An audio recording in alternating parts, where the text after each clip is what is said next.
Well, I haven't posted a video in a little while, and I thought it would be a good time to share with you some of the things that I've been doing in the last little while. When it gets close to the end of the year, I always try to clean my sewing room up a little bit. Normally, it's because when I come back from my Christmas holiday, I like to have a clean place to come back to. But this year, we're not going anywhere, so I started my cleaning a bit early and I could just sew to my heart's content because I've got all the time to do it. So, when it gets close to the end of the year, I like to sort my scrap bins.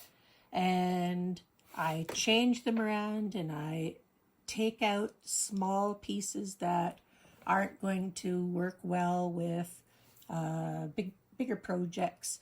And all of the little pieces I put on top of the desk and then I cut them into squares.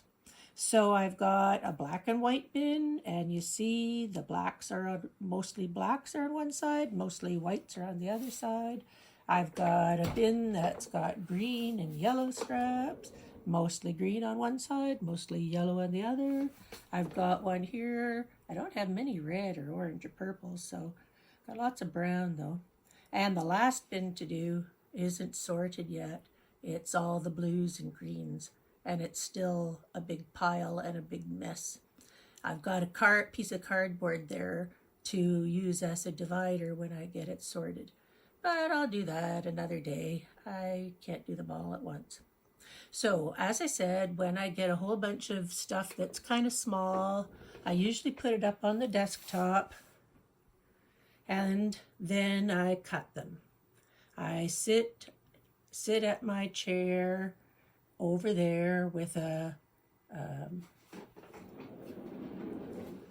6.5-inch ruler, 6.5-inch ruler, and that's usually enough to do the little pieces that are left over.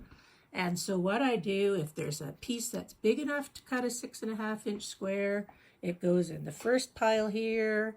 Then I've got another pile here, which is 6-inch, 5.5-inch, and so on down the row until I get to the 2.5-inch squares. Now you see my pile of 2.5-inch squares is always a lot bigger than all of the other piles. In fact, there's only about 10 pieces of 6.5-inch squares. So I usually start sewing some of those 2.5-inch pieces of fabric together. And one of the easiest things to do is to just sew 6 across, 6 down, and if you keep them in sort of color ways, you can make a pretty nifty looking quilt in not too much time. And I just do sort of a little bit at a time, one square, one square, one square, and eventually this whole wall will get filled up with lots of color, and then I can sew them together. Now you can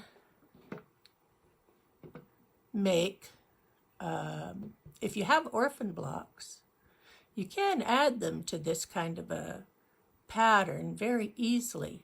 And I think I might make some, put some orphan blocks into this particular quilt, and I'll show you how to do that with using 2.5-inch squares.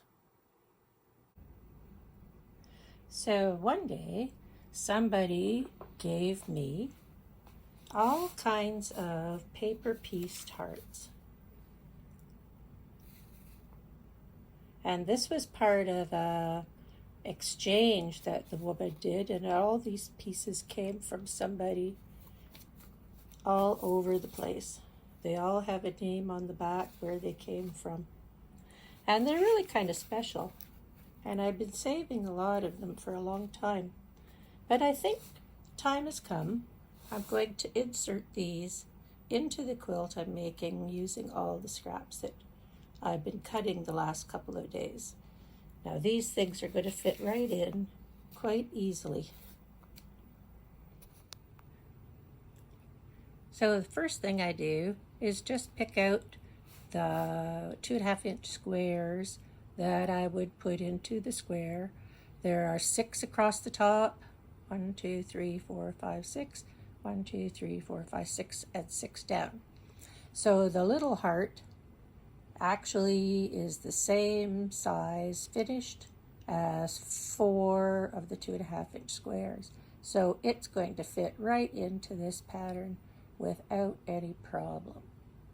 So all I need to do is stitch them together, take the paper off the back of the paper pieced one, and put it up on the wall with the rest of them.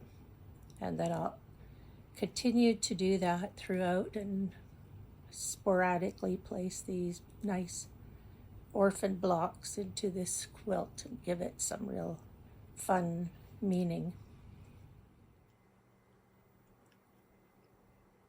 See, just adding a little orphan block like that in a quilt that's just all amazing 2.5-inch squares. I think I've got about 10 that I can add in to the rest of the quilt, that I'll mix them up and put them sporadically throughout the quilt. I think it'll look really nice. There are lots of things you can do to add into a quilt like this. If you see something like here, this square, if I made that a different color, like maybe just plain white, and then put diamonds or cut in star shapes here and here, easy to do. Just flip and fold, and you could have a nice white star right here, 8-pointed star.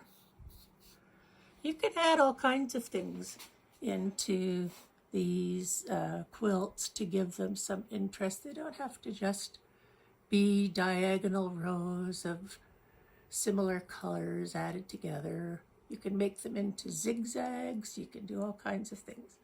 You can also add sashing between the rows and make the sashing a feature rather than the 2.5-inch colored blocks. So there's lots of stuff you can do with them. Just be adventurous and try something different. Hope that helps you sort out some of your scraps. Until next time.